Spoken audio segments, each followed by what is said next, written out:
బడుగు బలహీన వర్గాల ప్రతినిధిగా స్వర్గీయ వంగవీటి మోహనరంగ చేసిన పోరాటం అందరికీ ఆదర్శనీయమని ఏపీ నీటిపారుదల శాఖ మంత్రి నిమ్మల రామానాయుడు అన్నారు.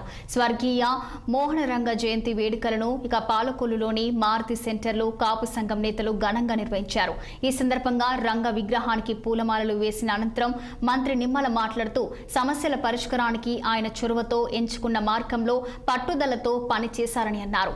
ఆంధ్రప్రదేశ్లో ఆయన అభిమానులు చేపడుతున్న సేవ కార్యక్రమాలకు మా తోడ్పాటు ఎప్పుడు ఉంటుందన్నారు. ఈ కార్యక్రమంలో మాజీ ఎమ్మెల్సీ అంగర రామ్మోహన్, కాపు సంఘ నాయకులు పెద్ద సంఖ్యలో పాల్గొని రంగ విగ్రహానికి పూలమాలలు వేసి నివాళులర్పించారు. అందరికీ తెలుసు, ఒక బడుగు బలహీన వర్గాల ఒక ఆశా జ్యోతిగా గుర్తింపు పొందినటువంటి